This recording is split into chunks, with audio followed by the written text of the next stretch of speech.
Well, hello, everybody, worldwide, contracting and pricing ninjas. I'm very excited for this event. In the next 30 minutes, we've got a real treat for you. I have with me Dr. Will Roper, my boss, who's really brought to the acquisition community and really to the Air Force some really bold new ideas. But today, this is about you and what you have done. And I'm going to jump right in. But I will tell you, towards the end of this event, we have a very special surprise planned for you. But I'm going to share just a couple of really quick stats, and then we'll turn it over to Dr. Roper. And I believe we already have some questions in from the field. And so I'll just start asking some of those questions in from the field. Just as an admin note, please continue to put your questions in. We'll only be able to get to a couple of questions during this time, but please don't let that stop you, because I'm going to take every single question that we get and it will be recorded, and we will get you answers to every question that you ask. So please don't let that stop you. So since 2017, our contracting workforce, starting in 2018, started really driving aggregate time and money savings that we're driving right back into lethality and readiness of the Air Force. Just to give you an idea, in 2017, it took us 149,000 actions to spend $61 billion. In FY20, we spent $78 billion with just 111,000 actions. Now, if you're keeping score, that's roughly 50% more efficient than either the Army or the Navy. But again, that's not our benchmark. Our benchmark is us, and we're getting better all the time. And that was even with the COVID impacts this year, which you had to obligate about $1.4 billion in excess, which in total contract value worked out to $5.1 billion on top of everything else that you had to deal with. And you awarded all those contracts in a matter of weeks. On the DPA side, Defense Production Act side, 45 days or less, all of those awards. That is blazing fast, ladies and gentlemen. On the medical side of what you did in support of DAF Act, you spent over $645 million reshoring vital medical capacity onto the United States. Just to name a couple, masks up by 31 million masks per month. Surgical masks up by 370 million surgical masks per month. Swabs up by 74 million per month, all on US soil. Tests to 38 million tests per month. Syringes, which will become vitally important as the vaccine rolls out, up to 45 million per month. Air Force contracting did that for the nation. On the DPA Title III side, you spent over $725 million, and we've got just a couple more to go. We accelerated $3.9 million in contracts, driving increased revenue and cash flow into affected capabilities and companies. And you literally saved dozens of defense companies and the capabilities that they offer, and perhaps tens of thousands of jobs across America. So my congratulations. And then Dr. Roper, I'll just ask you to give a few opening comments, and then we'll ask a few questions. Well, Cameron, after those stats, what more is there to say? I mean, I think you've taken ninjutsu to the next level. So we're past the hooded shrouds, and we're on to pure invisibility. That is amazing skill, and especially demonstrated during one of the most trying times that the Pentagon has seen in recent years. And I can't tell you how excited I have been to just see what our contracting workforce is capable of. And it is clear when you come into a job like SAF-AQ that you can have the best plans and the best ideas about technology, but if you can't get them on contract, then you're not going anywhere. That is the rubber hitting the road.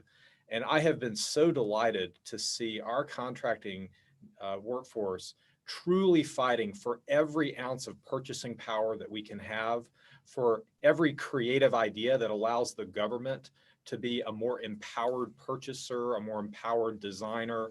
And I couldn't be prouder of what the team has done, especially during COVID-19.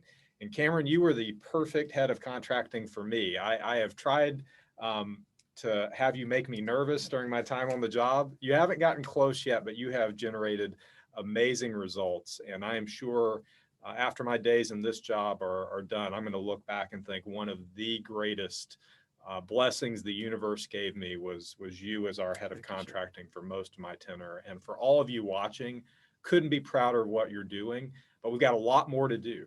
Technology is changing, and the way we do contracting will have to change as a function of technology, especially digital technology. And I'm sure we'll talk a little bit about that today. But first and foremost, thank you for what you have done. It's awesome. Truly living up to that ninja moniker. So let's get to some questions. Sir, as we have done, as you know, we have aligned with your initiatives on something we called mission-focused business leadership. And that's really gotten us back to fly, fight, win and turning dollars into mission. I think our entire contracting community knows what we had to do with COVID, but they're mindful of the great power competition that is the broader context. We have a question from the field here. In support of the National Defense Strategy and the drive to accelerate change throughout the acquisition process, what specific calls to action would you ask of today's contracting officers advising on cutting-edge systems? And what role do you see contracting playing in the department's push to leverage and integrate commercial tech into legacy and future military systems? Big question, and I'll try to break it apart and give you a decent answer. The biggest change I see coming to high-end military systems and the way everyone does business is what we're currently calling digital engineering, but I think will broaden to digital acquisition. There's a reason why I called it that, and I mean big A acquisition, all facets of the life cycle, including contracting, being reimagined due to digital technology that allows us to streamline, to virtualize, and to automate. And I have watched our contracting professionals already in programs like Ground-Based Strategic Deterrent reboot themselves, pun intended, using these tools to be able to definitize faster and negotiate faster under a incredibly watchful ticking clock. For anything in the nuclear portfolio, clearly time is of the urgency. And tools are allowing us to do things differently. So I am driving all of our high-end programs to use digital engineering because it simplifies integration risk. It makes concurrency something that can be your ally. It allows us to virtualize things that we once did in the physical world. And therefore, we can explore more, we can engineer more. And because we're doing that virtually, there's really no cost and time penalty for it. The contracting workforce is going to have to find a new way to incentivize digital excellence and to use the tools themselves to speed up and automate the way that we get companies on contract, the way we incentivize them, and the way we definitize. It's really exciting. I think we'll automate a lot of what people have to do as laborious tasks today, and that's going to free up you to do more mission focusing, more business leading, and less mundane tasks. And so that is my hope for all programs, not just cutting edge ones, that legacy systems will seek to use the same digital technology to give them a leg up. Now, I've been looking for game changers for almost 10 years in this building now. I got to build a lot of them, which is a fantastic way to spend your career if you're a technology enthusiast. But this is the first technology, along with the agile software we've been doing for a couple of years, that could let us reimagine how we build game changers themselves. So we're not just building better systems, we're building systems better. That's exactly what this building right here has been needing. And now we need the creative juices flowing from our contracting workforce to truly unleash the power this technology brings to bear. Thank you, Dr. Roper. So another question that we have really centers around, as we accelerate the pace of contracting and acquisition, there are other frustrations that lie around us. And so as we look at the way that programs are funded, the inflexibility of the funding process, and then also the personnel process. And so our question really focuses on that personnel side. It says we have a hiring system that's frequently late to need.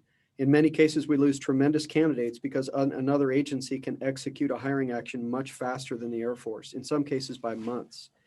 Is there an effort to eliminate the bureaucracy and cumbersome HR processes, and I would editorialize financing processes as well, enabling the Air Force to hire at a speed of relevancy to recruit and retain talent?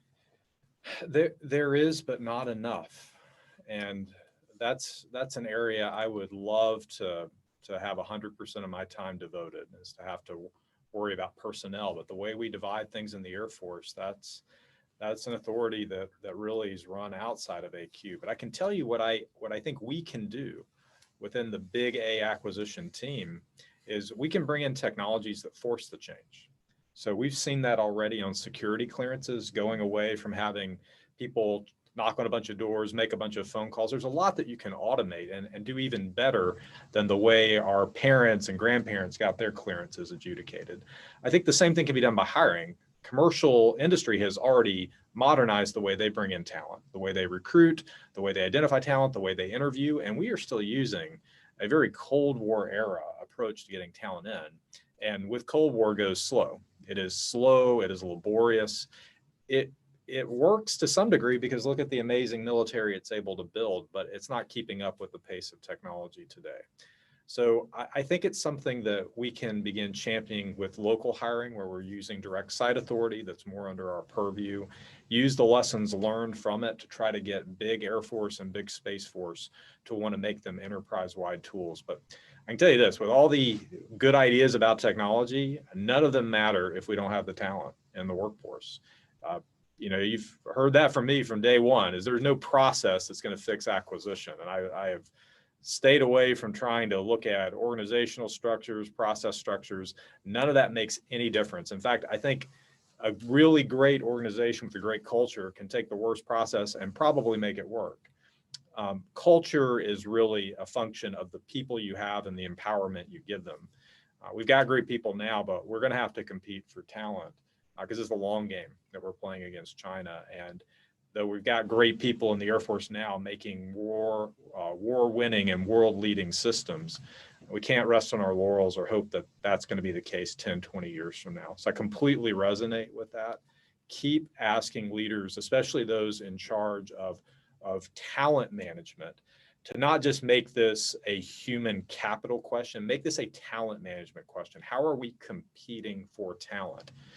And I will say a lot of my enthusiasm for the recent emphasis on diversity and inclusion is a talent management question. That is competing for talent wherever you find it. And China is going to have probably 4 times the number of people that we have in this nation. So all of us are going to have to be 4 times better than our Chinese counterparts on average.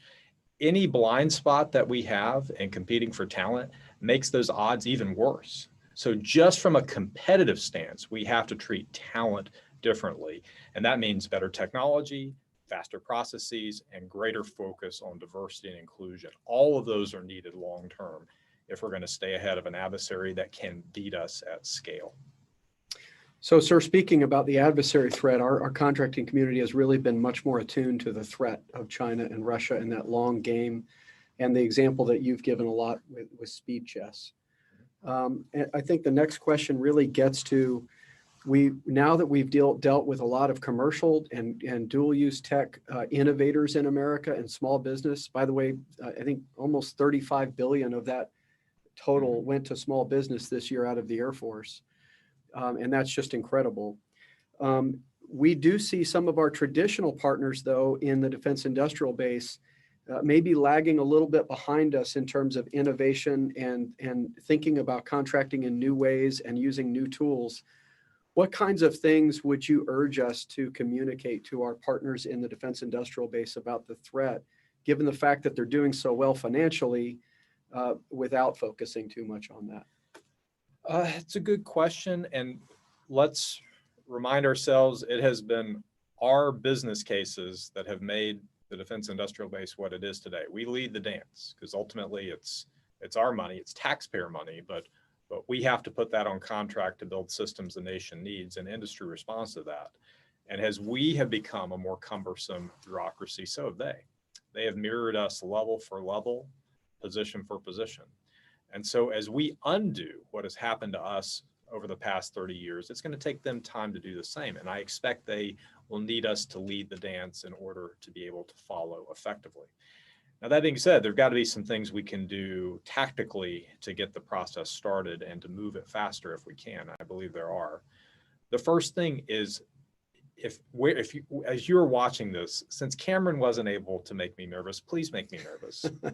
Make me nervous means take back every inch of purchasing power, every inch of latitude, of flexibility, of discretion the government has.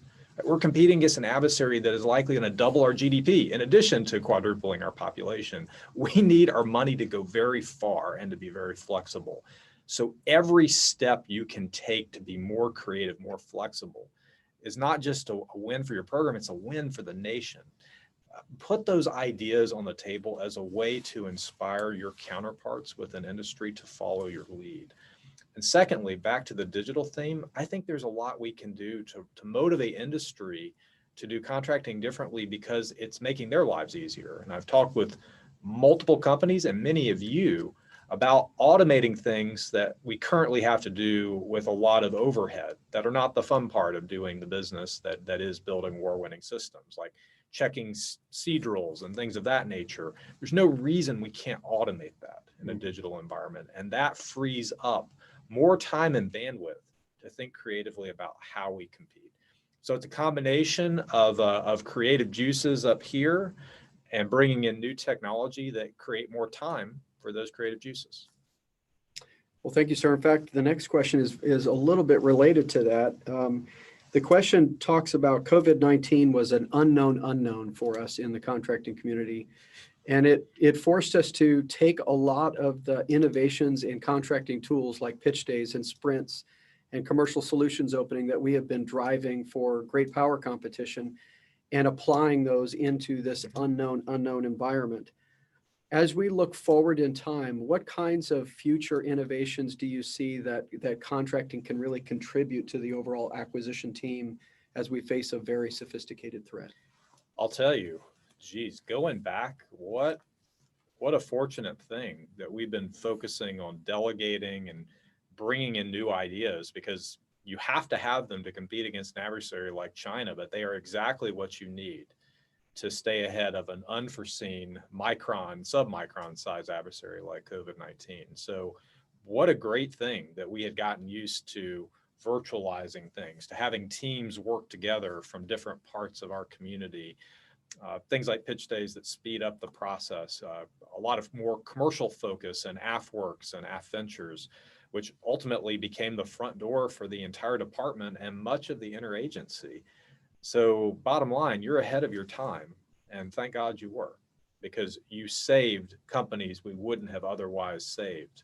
You kept readiness we otherwise wouldn't have kept because you were ready to respond. And I say every time I have a meeting with staffers or members of Congress that you responded. Our acquisition team, our contracting team, all inside the acquisition COVID-19 task force that Cameron leads for us, has been ready since March and can operate indefinitely if needed, though hopefully, knock on wood, we won't have to.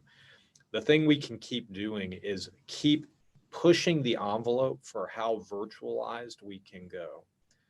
AFWorks is a great example. So many people want to be a part of the commercial startup work that we do in the AFVentures branch of AFWorks, but only so many people can be assigned there. And if you read my latest memo and I said, you can be part of AFWorks part-time, sign up, that's not a joke. That's not like a thing to say in a memo. That's true. You have proved we can virtualize our team. So let's do that. Let's have people be part of the AFWorks nation that have a passion for small businesses and commercial startups, but that may, for luck of the draw, not have that right opportunity to have a billet in AFWorks itself. And I want that to be something that we formally track and give credit for. We can do that for any endeavor.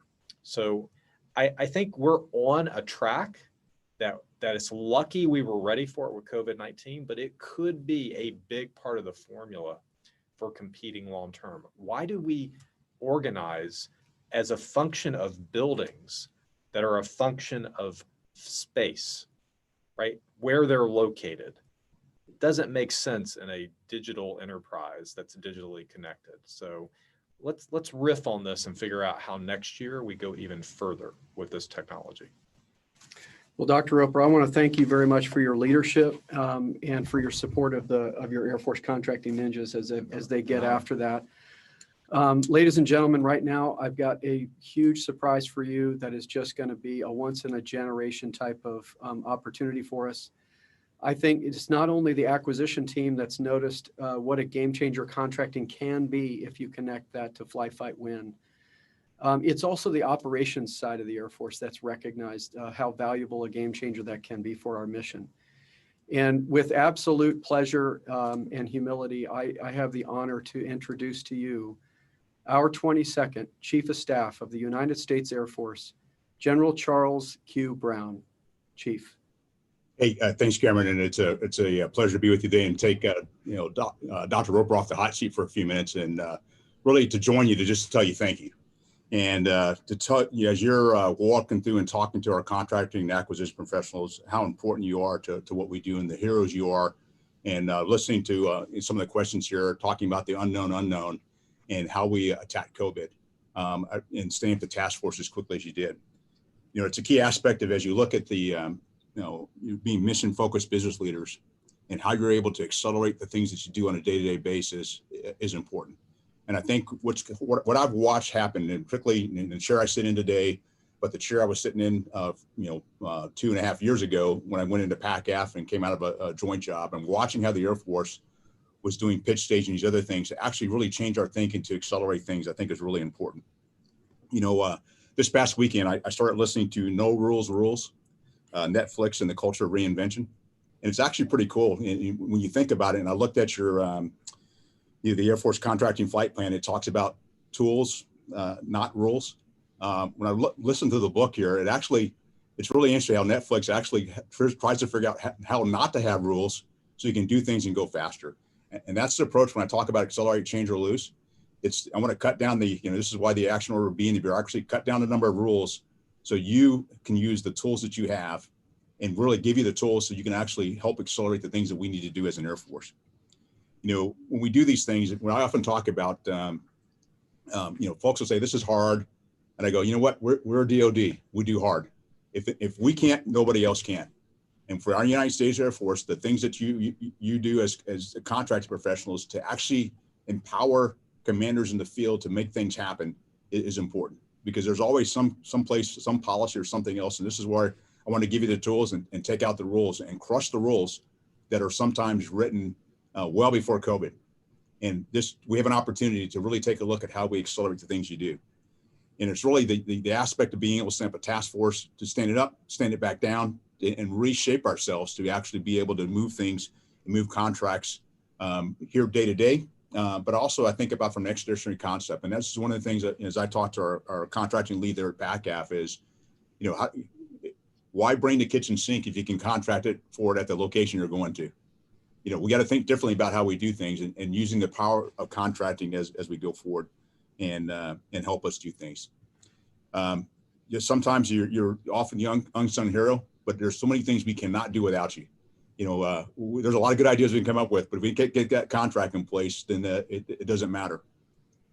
The key aspect that I would also challenge you with is, how do we write contracts in the future that incentivize the behaviors we want when we work with our industry partners? And how do we actually drive that so that we are writing contracts the way we used to write them? How do we want to do things here in the future? And so I'm willing to break glass. And Dr. Roper's the kind of lead breaking glass guy as far as when I look at the Air Force. And I like the things he's doing. I like the things that you're all doing, and I really do appreciate the work that you're doing, and you help out. It's not just what you do for the operators, but it's also what you do for airmen, what you do for our families, and the contracts you write. And so for me and from Shireen, my wife, we appreciate you and your families for all you do. And we want to make sure that I want to provide you all the tools and minimize the number of rules you have to get things done. So help me help you, and I look forward to working with you. Thanks for the opportunity to join you today, and I'll let you maybe ask a few more questions of Dr. Roper, and I'm gonna check out. But again, thanks for the opportunity, Cameron, and Dr. Roper, and to everybody's on the net. Thanks for everything you do. Appreciate it. Thanks very much, Chief. Thanks, Chief. Well, I think, sir, we have about time for one more question. Okay. As we've talked about, contracting's taken some big strides in getting rid of a lot of rules. Operation Clean Sweep last year took out every mandatory procedure in contracting Air Force wide.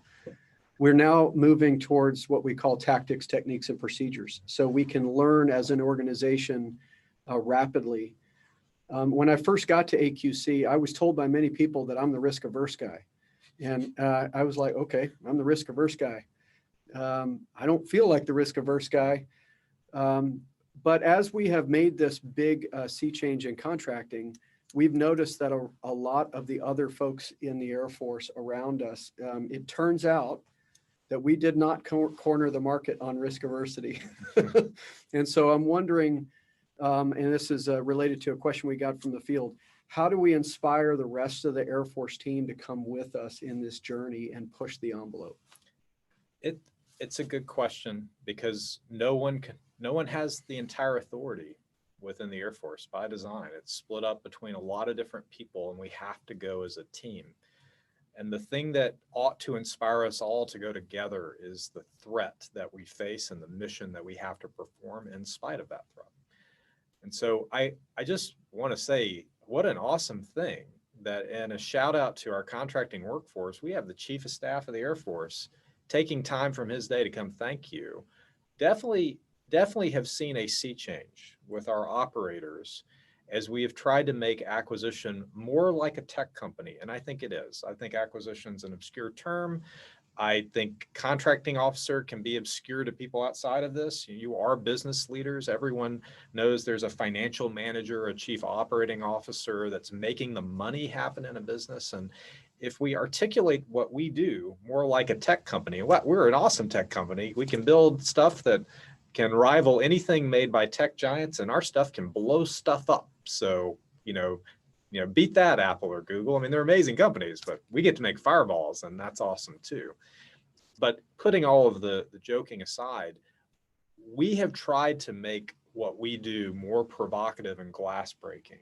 And it is slowly inspiring others to follow. And the thing I would ask everyone, don't point fingers. It's very easy to do. Don't say terms like frozen middle. You will just inspire people to lock into that position. Be part of their solution. So I am watching changes in areas like test now, which is really thinking about, okay, now how do we not be the LIMFAC with this digital engineering trend? That's exactly what we want to inspire everywhere. So wherever your contact point is with the external functionals, start with a teaming mindset, be part of their solution. And if there's something that I can do, particularly to help breaking that particular piece of glass easier, that's what I love to do. And if you didn't hear that loud and clear from Chief Brown, this is what the headquarters of the Air Force, and I know Chief Raymond does as well in Space Force, this is what they want. So if you can't do it at your level, send it up the chain so we can break it once and for all. And if we do that, I think people will see those examples, they'll take inspiration from them, and they'll start taking more risk themselves. I have not seen anyone take a risk too large yet in the Air Force or Space Force, not too large yet. And a lot of the fear that is mongered out in the field, I've seen no examples of it. Anti-deficiency acts and spending colors of money where they shouldn't be spent. So I am very confident there is a line that can't be crossed, but it's a common sense line that I find that interpretation of statute bears that out. And our fear of the line is actually putting us miles away from it. And that miles away is territory we cede to the enemy. We have to take that back, boldly take back every step until our common sense and our ethics, our integrity tell us we cannot go further because we are not meeting the intent of statute. The intent of statute's really interpreted here and here, not by a bunch of bureaucrats in this building. So boldly take back those steps, and I think you'll encourage your counterparts to come with you. Well, thank you, Dr. Roper.